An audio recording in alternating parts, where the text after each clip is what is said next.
আমাদের থেকে দূর করে দেন। সবাই জোরে করে বলি আমিন। ওয়ালা তামশি ফিল আরদি মারহা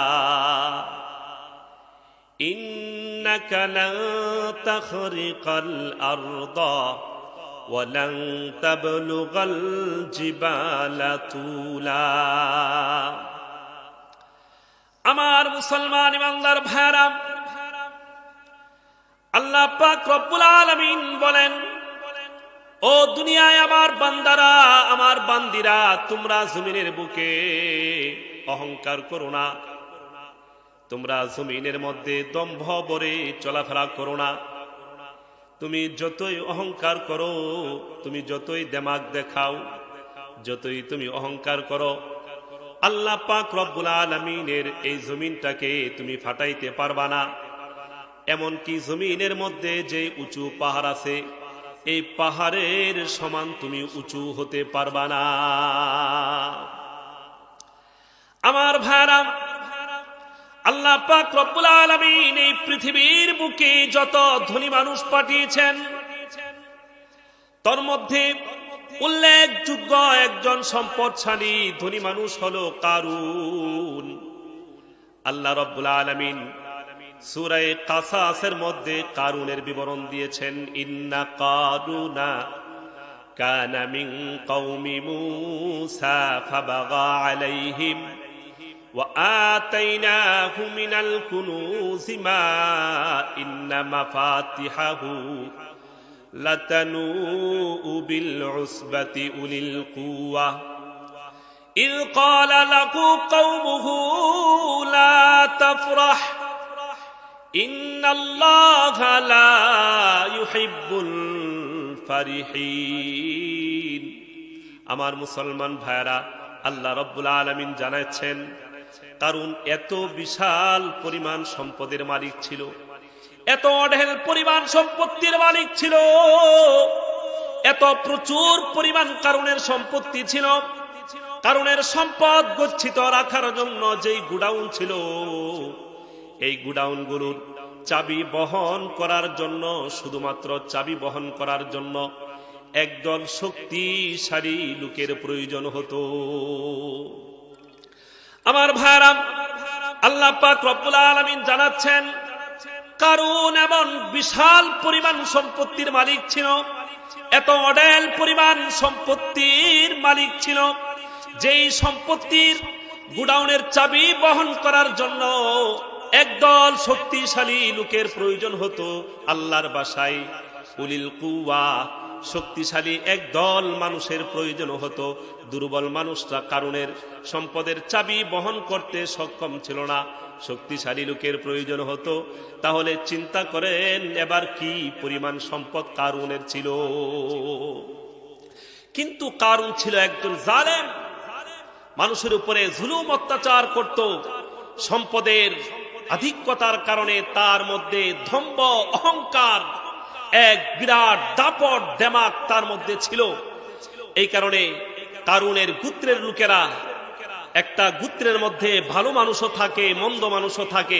যারা গোত্রের নম্র, ভদ্র, শান্ত, দিনদার, পরহেজগার, মুত্তাকি মানুষ, তারা কারুনকে উপদেশ দিল, লা তাফরা, হে কারুন, তুমি অহংকার করো না, ইন্নাল্লাহা লা ইউহিব্বুল ফারিহিন, তুমি অহংকারী মানুষ যারা, তাদেরকে আল্লাহ পাক রব্বুল আলামিন পছন্দ করেন না, ভালোবাসেন না।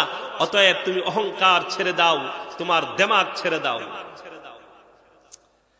আমার মুসলমান ভাইরা, কিন্তু কারণ এই গোত্রের মানুষদের উপদেশ সে মানল না। সে মাঝে মধ্যে অনেক সুন্দর করে সাজসজ্জা গ্রহণ করত, অনেক চমৎকার ভাবে অহংকারী পোশাক পরিধান করত। আর সে যেহেতু অঢেল পরিমাণ সম্পদের মালিক ছিল, এই কারণে তার অনেক চেলা চামুন্ডা, অনেক লোকবল তার ছিল, অনেক চামচা তার ছিল।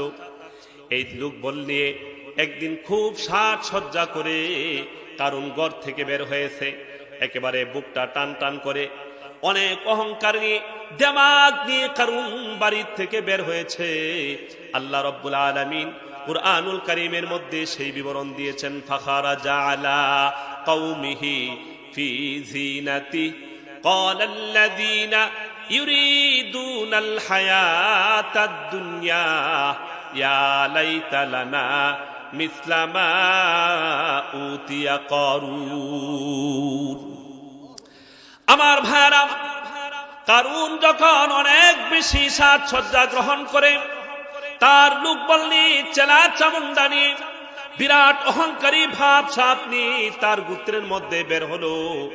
তো গোত্রের মধ্যে অনেক মানুষ থাকে, একটু লুবি কিসিমের, সম্পদের লোভ লালসা থাকে, সহায় সম্পত্তি কম, কিন্তু ভিতরে অনেক লালসা আছে। আল্লাহ পাক রব্বুল আলামিন বলেন, এমন যাদের দুনিয়ার প্রতি মোহ, ভালোবাসা, লালসা ছিল, সেই মানুষগুলো কারুনকে দেখে আফসোস করতে লাগলো, হায় হায়, যদি কারুনের মতো আমাদেরও এত বিশাল পরিমাণ সম্পত্তি আর ক্ষমতা থাকতো। আমার ভাইরা, কিন্তু গোত্রের ভালো মানুষগুলো কারুনকে উপদেশ দিয়েছিল, লা তাফরাহ ইন্নাল্লাহা লা ইউহিব্বুল ফারিহিন। হে কারুন, তুমি অহংকার করো না, তুমি দেমাগ দেখিও না, তুমি তাকাব্বুর করো না, তুমি ধম্ব করো না।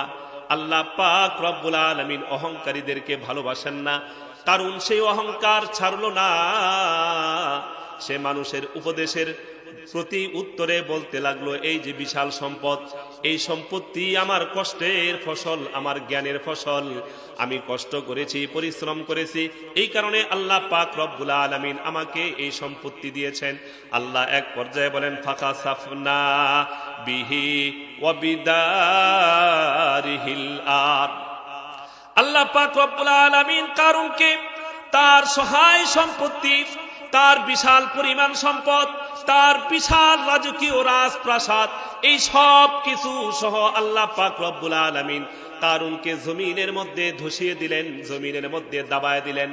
এক তাফসীরের বর্ণনা অনুযায়ী কিয়ামত পর্যন্ত কারুনের এই সহায় সম্পত্তি, কারুন নিজে এবং তার বিশাল রাজপ্রাসাদ কিয়ামত পর্যন্ত ক্ষুধার জমিনের মধ্যে ডাবতেই থাকবে। অতএব মুহতারাম হাজিরিন, অহংকার করা যাবে?